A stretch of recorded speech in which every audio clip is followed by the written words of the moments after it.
Atensyon mga miyembro at pensyonado ng SSS, kakapasok lang mahalagang advisory mula sa SSS. Dapat alam ito ng lahat. 3,000 piso matatanggap mula sa SSS. Pag-uusapan natin dito sa video. Hold up.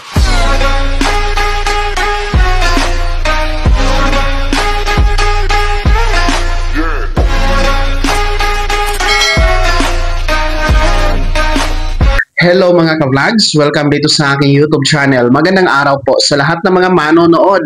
Saan po kayong dako sa mundo? Kumusta mga ka-vlogs?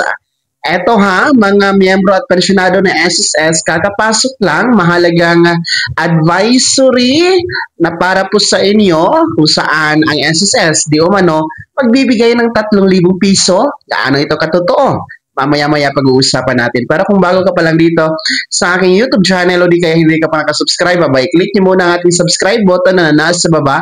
Huwag kalimutan na pindutin ang notification bell, ilagay sa all para naman updated ka sa lahat ng mga videos na aking i-upload.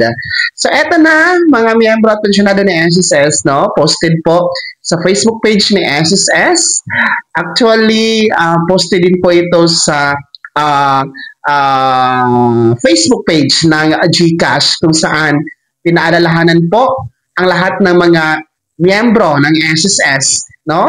Tungkol po dito sa mga pinapadala o natatanggap natin ng mga mensahe na di umano, gaya ng nasa screen nyo, na merong 3,000 piso o 3,000 pesos ng SSS Calamity loan mga ka-vlogs or SSS Calamity Benefit na ibibigay sa inyo. Then, meron pong nakalakip dyan na link.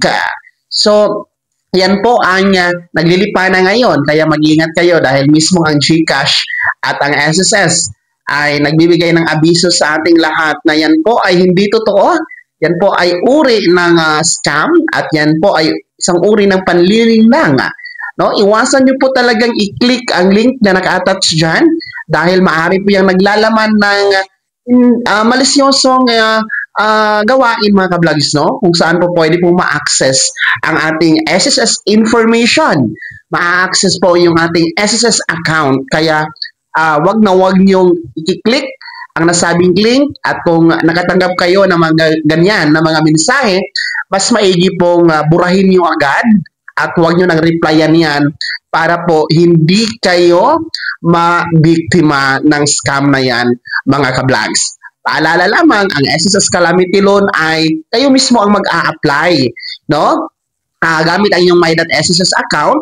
No? Punta kayo sa loan, tapos click nyo po yung Calamity Loan, then magpo-proceed na po yan. And pangalawa, laging tandaan, hindi po 3,000 piso ang Calamity Loan ni SSS. Up to 20,000 pesos po yan. Depende sa salary credit nyo po mga ka-vlogs. At pangatlo, hindi din po ina-apply ang SSS Calamity Loan sa GCash, kundi sa my.sss account ninyo. So, laging tandaan yan mga miyembro at pensyonado ng SSS. Kaya iwasan at huwag magpaloko sa ganoong ori ng scam mga ka-vlogs para protektado po ang ating pagiging miyembro at pensyonado sa SSS. Kaya naman mga SSS members and pensioners, sino sa inyo dito ang nakatanggap ng parehong mensahe? Meron po ba? Pakikomento naman sa comment section na nasa baba, pakilakip ng buong pangalan at kung taga saan kayo. Bago ako magtapos sa video na to, kung gusto niyo pong sumuporta sa aking YouTube channel, maaari niyo pong i-click ang ating super thanks button na nasa baba. Sa mga gusto maging miyembro, pwede po. I-click niyo lamang ating join button. Maraming perks dyan mga ka-vlogs. Be my member now. Sana naging gabay ang video na to kahit paano na pag-uusapan natin ang mamahahalagang bagay-bagay na may kinalaman sa pagiging miyembro, benepisyaryo at pensyonado sa SSS.